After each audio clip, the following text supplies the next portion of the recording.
రుణమాఫీపై CM Revanth రెడ్డికి BRS working president KTR సవాల్ విసిరారు. నువ్వు చేసిన రుణమాఫీ నిజమైతే నీ నియోజకవర్గానికి మీడియాతో కలిసి వెళ్దామని, ఒక్క రైతు వేదికలో 100% రుణమాఫీ జరిగిందని ఏ ఒక్క రైతు చెప్పినా తాను రాజకీయాలను వదిలేస్తానని, రాష్ట్రంలోని ప్రతి నియోజకవర్గంలో ఈ పచ్చి మోసాన్ని తాము ఎండగడతామని సీఎంకు దమ్ముంటే తన సవాల్ని స్వీకరించాలని ఛాలెంజ్ చేశారు. నీ కాన్స్టిట్యున్సీకి పోదాం, ఊరు కూడా నీ ఇష్టం, మండల్ నీ ఇష్టం, ఊరు నీ ఇష్టం. రైతు వేదికలు కట్టిండు కేసీఆర్, మంచిగా రైతులను కూర్చోబెట్టు.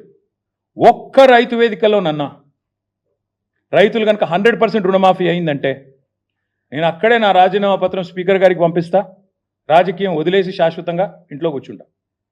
ఒక్క ఊర్లో, ఏదన్నా ఒక్క ఊర్లో చెప్పిస్తావా? నువ్వు చెప్పిన దానిలో వాస్తవం ఉందా?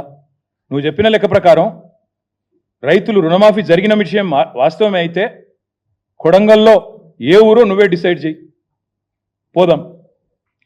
కేవలం కొడంగలే కాదు, మేము వదిలిపెడతా అనుకుంటున్నామేమో. మా నాయకులందరికీ నేను ఈరోజు పిలిపిస్తా ఉన్నా ఈ పత్రికా సమావేశం ద్వారా. రాష్ట్రంలోని ప్రతి నియోజకవర్గంలో మేము చాలా ఊర్లు తిరుగుతాం ఇప్పటి నుంచి.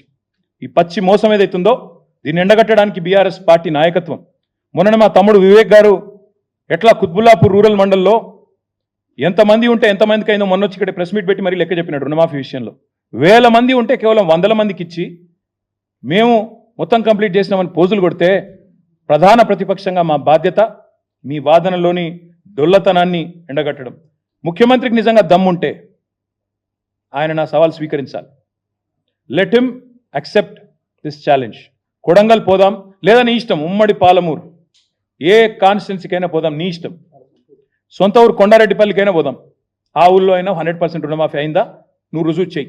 అక్కడ ఉన్న రైతులందరినీ కూర్చోబెడదాం. మీడియా సెక్యూరిటీ వద్దు, ఆఫీసర్లు, చీఫ్ సెక్రటరీలు, భయపెట్టేటోళ్ళు, బ్యాంకర్లు ఎవరొద్దు.